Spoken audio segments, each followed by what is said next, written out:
Electronic and print media ఫ్రెండ్స్కి నా పేరు మాట్లాడదామా? నా పేరు వెన్నపూస గోపాల్ రెడ్డి. నేను ఎమ్మెల్సీని వెస్ట్ రాయలసీమ గ్రాడ్యుయేట్ కాన్స్టిట్యున్సీ నుంచి అనంతపూర్ హెడ్ క్వార్టర్స్గా ఎమ్మెల్సీగా పనిచేస్తున్నాను. మరి 1వ తేదీన 2వ తారీఖున గుంటూరులో జరిగినటువంటి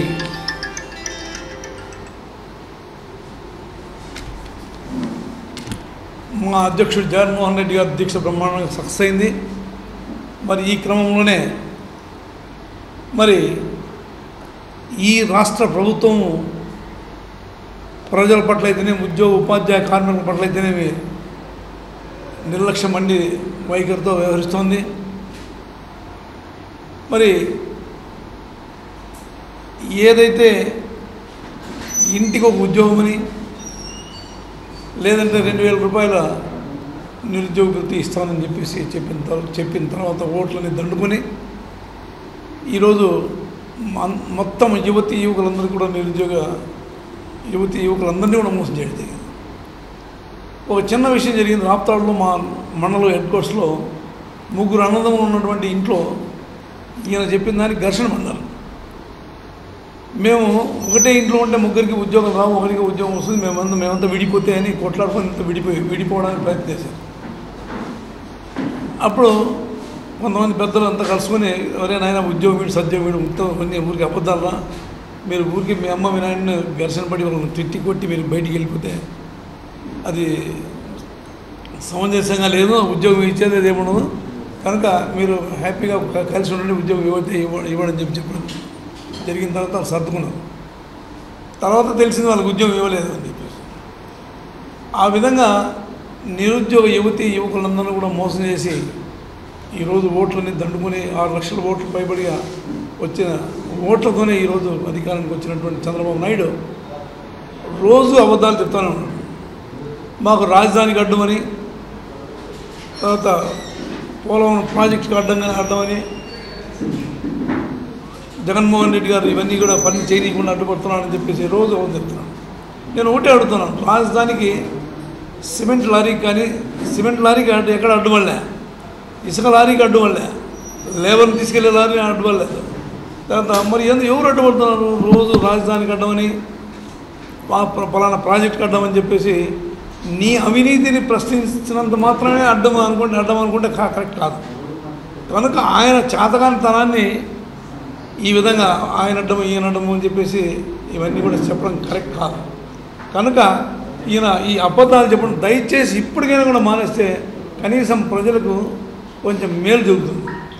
ఈయన వచ్చినప్పటి నుంచి 600 అబద్ధాలను మేనిఫెస్టోలో పెట్టి ఆ మేనిఫెస్టో పెట్టిన తర్వాత వచ్చిన తర్వాత ఎలక్షన్లో గెలిచాడు. మరి ఎలక్షన్స్ గెలిచిన తర్వాత ఏ ఒక్క హామీని కూడా నిలబెట్టుకోలేక ఈరోజు ప్రజలను ప్రశ్నిస్తున్నారు. అయ్యా, రైతులు ఈ రాష్ట్రంలో రైతులు విపరీతంగా నష్టపోతున్నారు. మిర్చి రైతులు అయితేనే, టమాటా రైతులు అయితేనే, గ్రౌండ్ రైతులు అయితేనే, తర్వాత పండ్ల తోటల రైతులు అయితేనే అందరూ కూడా ఈరోజు మొత్తం అందరూ కూడా దగాపడినారు. దాన్ని ప్రశ్నిస్తే మాకు ఈ ఒట్టి మిరపకాయలు అంటే ఎండు మిరపకాయలు మాకు మార్కెట్ లేదు, మా రైతులు అంతా దగాపడినారు, కనీసం కోల్డ్ స్టోరేజ్ కూడా పెట్టుకోవడానికి అవకాశం లేదు అని చెప్పేసి ఈరోజు రైతులంతా బాధపడుతుంటే జగన్ డిస్ చేస్తే దాన్ని కూడా రకరకాలుగా మాట్లాడుతున్నారు. మరి ఇది కరెక్ట్ కాదు. మరి నిజంగా మీరు రైతు పక్షపాతిగా ఈ ప్రభుత్వం ఉంటే మరి ఈ ఎండు మిరపకాయలు అన్నీ కొని మరి ప్రభుత్వమే కొని దాన్ని అమ్ముకోవచ్చు, లేదా పౌడర్ తీసుకొని ఇంకో చోట అమ్ముకోవచ్చు. మరి ఈ విధంగా అన్నీ ఇప్పటికి కూడా అబద్ధాలు చెప్తున్నాడు. రైతుల పక్షాన అబద్ధాలు చెప్తున్నాడు, తర్వాత ప్రతి పక్క దీని మీద అబద్ధాలు. ఈరోజు లోకేష్ బాబు నేను ఐటీలో 1650 ఉద్యోగాలు నేను క్రియేట్ చేశానని చెప్పుకున్నాను. సాక్షి పేపర్లో వచ్చి అన్ని పేపర్లో రిపోర్ట్ అయింది. మరి ఆయుష్ డిపార్ట్మెంట్లో 800 ఉద్యోగాలు పోయినా అది కూడా చెప్పచ్చు కదా. ఎవరైతే ఐటీ ఉద్యోగాల్లో లోకేష్ బాబు 1650 ఉద్యోగాలు ఇచ్చానని చెప్తున్నావు, మరి అదేవిధంగా ఆయుష్ డిపార్ట్మెంట్లో ఎవరైతే అవుట్సోర్సింగ్ కాంట్రాక్ట్ విధానంలో పనిచేస్తున్నటువంటి వాళ్ళు 2016-17 కూడా జీతాలు ఇవ్వకుండా ఈరోజు డిస్మిస్ చేశారు, టర్మినేట్ చేశారు. అంటే వీళ్ళు ఎంతసేపు వాళ్ళది చెప్పుకుంటారు కానీ ఈ ప్రజలకు జరిగిన నష్టాన్ని ఎక్కడ చెప్పడం లేదు. ఈ విధంగా నిత్యం అబద్ధాలు చెప్పు. ఈరోజు పిఆర్సీ ఇచ్చామని రాష్ట్రంలో చెప్తున్నారు, కానీ పిఆర్సీ అరియర్స్ ఎంతవరకు 10 నెలల అరియర్స్ ఇవ్వలేదు. 2018కి పిఆర్సీ కమిషన్ అపాయింట్ చేయించుకోవాలి. అదేవిధంగా డిఎల్ ఇవ్వలేదు. మరి ఇవన్నీ కూడా అన్నీ పెండింగ్ పెట్టేసి ఈయన ఊరికే మామూలుగా ఇవన్నీ ఏవి సాకులని చెప్పుకుంటూ పోతుంటారు. మరి ఇవన్నీ నిలేసిన వాళ్ళను మీరంతా అడ్డము అని చెప్పేసి ఇవన్నీ సోషల్ మీడియాలో పడినాడు. సోషల్ మీడియాలో హిట్లర్ మాట చెప్పాడు, ప్రపంచ నియంత హిట్లర్ ఏమంటే, నాకు 2 పత్రికలు అడ్డంగా రాస్తే నేను 1000 మరఫిరంగులకైనా నిలబడి తట్టుకోగలను, 1-2 పత్రికలు నాకు వ్యతిరేకంగా రాస్తే నేను తట్టుకోలేను అని చెప్పేసి ఆయన పత్రికలతో రాజీ అయ్యాడు. ఈయన పొద్దున్న లేసే సోషల్ మీడియా మీద దాడి చేస్తానంటే ఈరోజు కూడా సోషల్ మీడియా మీద రిపోర్ట్ అయింది. అంటే మీకు అనాది కాలం నుంచి అది వాక్స్వాతంత్రం అనేది నాకంటే మీకే బాగా తెలుసు. అంతకు మునుపు నెహ్రూ చైనా కొంత భూభాగం అప్పచెప్పినప్పుడు టాండన్ అని ఒక అపోజిషన్ లీడరు ఎంపీ ప్రశ్నించాడు, ఏమయ్యా నెహ్రూ ఆ భూభాగం అంతా చైనా వాళ్ళకి ఇడిచిపెట్టాను అంటే, ఆ పంట పండేది కాదు అన్నాడు. అన్నప్పుడు టాండన్ ఏం చూపించాడు, మరి నీ మీద తలకాయ మీద ఇంటికి లేవు కదా, మరి దాన్ని పక్కన పెట్టే అన్నాడు. ఆ విధంగా సోషల్ మీడియాను ఆయన కొడుకు చేస్తున్న విధానాలపైన సోషల్ మీడియాలో వస్తుంది. 200 ఎమ్మెల్యేలు ఎక్కడి నుంచి వస్తాయి? 200 ఎమ్మెల్యేలు గెలిపించాలి నెక్స్ట్ ఎలక్షన్స్ అంటాడు. ఎక్కడి నుంచి వస్తాయి? మరి మండలంలో ప్రమాణ స్వీకారం పోతే ప్రమాణ స్వీకారం కూడా దాన్ని చూసి చదవలేకపోయాడు. మరి దాన్ని సోషల్ మీడియాలో పెట్టకుండా ఎట్లా? మనకు వ్యంగ్య చిత్రాలు మామూలుగా ప్రతి పత్రికలోని వ్యంగ్య చిత్రాలు వచ్చాయి. ఆంధ్రభూమి, ఆంధ్రపత్రిక, పాతకాలం ఉన్నట్టు ఆంధ్రపత్రికలో అది బ్లాక్ ఇది కలర్లో వచ్చేది. మరి ఆ రోజు వ్యంగ్య చిత్రాలు వేసేవారు, వ్యంగ్య చిత్రాలు చూసేవారు, వ్యంగ్య చిత్రాలు నవ్వుకుంటున్నాము. దాన్ని ఈరోజు సోషల్ మీడియాలో నేను బ్యాన్ చేస్తానన్న దూరంలో మాట్లాడడం అవన్నీ కూడా కరెక్ట్ కాదు. మరి ఇవన్నీ కూడా సర్దుకోవాలి. ఈయనకు దేవుడు ఏమిచ్చాడో, అయ్యా నీకు ఓట్లు వేసారు, 6 లక్షల ఓట్లతో గెలిచావు, ప్రజారంజకంగా పాలించాలని, మరి ప్రజారంజకంగా పాలిస్తే ప్రజలకు అనుకూలంగా పాలించాలి అని చెప్తే అవన్నీ కూడా పక్కన పెట్టేసి ఈరోజు రాజధానికి వచ్చావు, అమరావతి రాజధానికి వచ్చావు. నేను ఒకటే అడుగుతున్నా, ఓటుకు నోటు కేసులో భయపడి అక్కడి నుంచి ఇక్కడ పారొచ్చారు.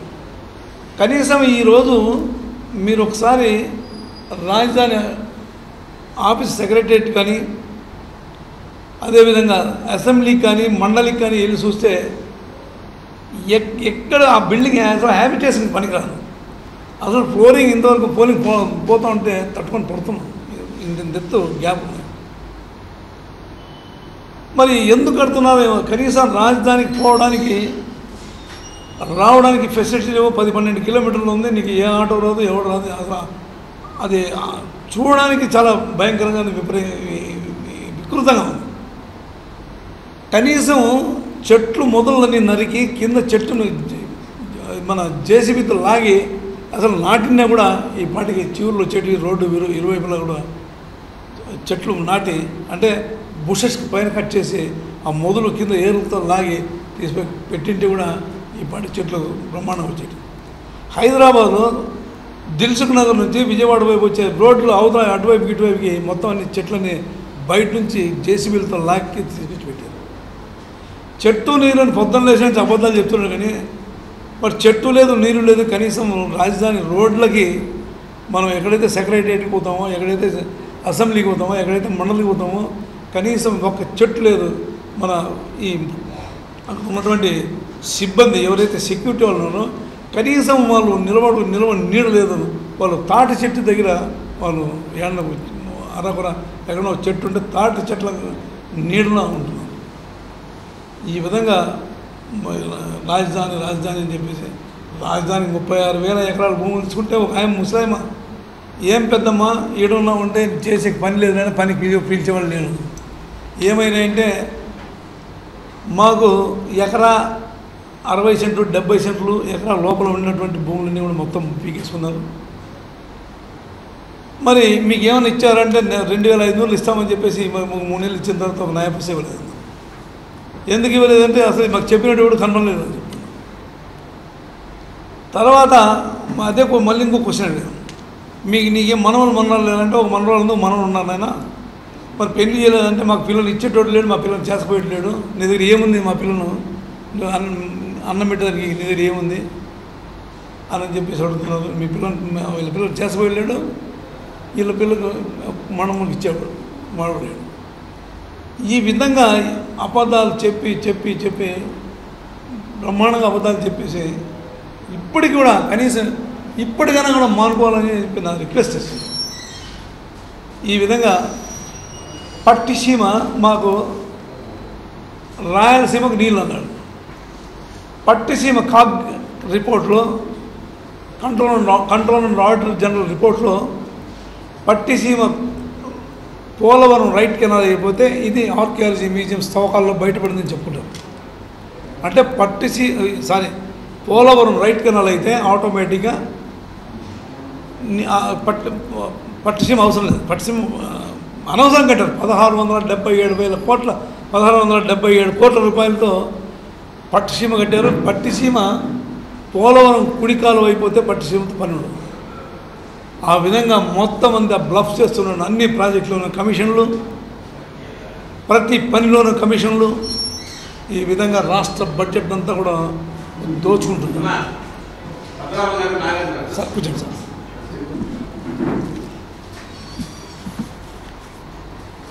ఆ విధంగా దోపిడీ మొదలుపెట్టి ఈ రాష్ట్రంలో ఎవరికి ఉద్యోగం రాకపోయినా లోకేష్ మాత్రం ఉద్యోగం వచ్చింది. అంటే కనీసము నువ్వు బ్యాలెట్కి లేకుండా ఒక ముఖ్యమంత్రి కొడుకు నువ్వు తెలివైనడు చెప్తున్నావు, వాడు ఒక ముఖ్యమంత్రి కొడుకు బ్యాక్ డోర్లో తీసుకొచ్చి మంత్రి పదం కట్టుపెట్టి తెలంగాణలో కేటీఆర్కి ఏ విధంగా ఎన్ని శాఖలు ఇచ్చావు ఆ శాఖలు ఇక్కడ ఇచ్చావు. మరి సోమిరెడ్డి చంద్రమోహన్ రెడ్డి ఒక అడుగు ముందుకేసి లోకేష్కు అసలు జగన్ దీట అని అడుగుతున్నాను. నేను అడుగుతున్నాను, సోమిరెడ్డి చంద్రమోహన్ రెడ్డి అయినా సరే ఒక వేదికకి వస్తే అసలు సత్తా ఎందుకు చూపిస్తామని చెప్పి చెప్తున్నాను. సోమిరెడ్డి చంద్రమోహన్ రెడ్డికి ఇదే ఛాలెంజ్గా ఇస్తాం, మీరు లోకేష్ని పిలుచుకొచ్చుకోండి, మేము మా ఆఫీస్ బాయ్ని పంపిస్తాం, ఆటోమేటిక్గా నీకు సత్తా ఎందుకు తెలిసిపోతుంది. కనుక కొంచెం సోమిరెడ్డి చంద్రమోహన్ రెడ్డి ఒకవేళ నువ్వు మంత్రిగా నీకు చంద్రబాబు నాయుడు మంత్రి ఇచ్చినందుకు నువ్వు ఉత్సాహంగా ఏదో మాట్లాడుతున్నావు, కానీ నీ లోకేష్ అంత స్తోమత లేడు, అంత ఇది లేదు. కనుక దయచేసి అదురులో ఉంటే బాగుంటుందని చెప్పేసి చెప్తున్నాను. అదేవిధంగా రాష్ట్రంలో ఉన్నటువంటి contingent employees, part time contingent employees ఎవరైతే రూల్ ఆఫ్ రిజర్వేషన్లో రిక్రూట్ కాకుండా ఉన్నటువంటి వాళ్ళందరినీ కాంట్రాక్ట్ అండ్ అవుట్సోర్సింగ్ వాళ్ళందరినీ కూడా రెగ్యులైజ్ చేసి వాళ్ళని రూల్ ఆఫ్ రిజర్వేషన్ తీసుకొచ్చి రెగ్యులైజ్ చేసి వాళ్ళకు కూడా కాంట్రిబ్యూటరీ సిస్టమ్ ఆఫ్ పెన్షన్ను తొలగించి 2004 తర్వాత కాంట్రిబ్యూటరీ సిస్టమ్ పెన్షన్ వచ్చింది, దాన్ని తొలగించి మరి మామూలు అందరి ఉద్యోగులకు ఇచ్చినటువంటి పెన్షన్ ఇవ్వాలని చెప్పేసి ప్రభుత్వాన్ని డిమాండ్ చేస్తున్నాను. లేని పక్షంలో మేము 2019లో జరిగే ఎలక్షన్స్లో మా జగన్మోహన్ రెడ్డి ద్వారా మేము కాంట్రిబ్యూటరీ సిస్టమ్ ఆఫ్ పెన్షన్ తీసివేసి అందరినీ కూడా మరి రూల్ ఆఫ్ రిజర్వేషన్ తీసుకొచ్చి అందరినీ రెగ్యులైజ్ చేసి రెగ్యులర్ పెన్షన్ కూడా ఇస్తామని చెప్పేసి మీకు మా పార్టీ ద్వారా తెలియజేసుకుంటున్నాం. అదేవిధంగా మరి జేఏసీ ఈ మధ్య ఒక కొత్త జేఏసీని కూడా రాష్ట్రంలో ఎంప్లాయీస్, టీచర్స్, వర్కర్స్, పెన్షనర్స్ కోసం ఇంకొక joint action committee of employees, teachers పక్షాన మరి పెన్షనర్స్ పక్షాన ఇంకొక జేఏసీ ఏర్పాటు చేయడం జరిగింది. మరి ఆ జేఏసీ ఈ వచ్చే 2018 సంవత్సరానికి పిఆర్సీని అపాయింట్ చేస్తుందని చెప్పేసి కూడా నాకు నమ్మకం ఉంది. ఖచ్చితంగా మరి ఈ పిఆర్సీని అపాయింట్ చేయించి మరి 2 సంవత్సరం తర్వాత ఆ పిఆర్సీ ఉపాధ్యాయ కార్మికులకు ఇంప్లిమెంట్ చేస్తుందని చెప్పేసి నమ్మకం ఉంది. అదేవిధంగా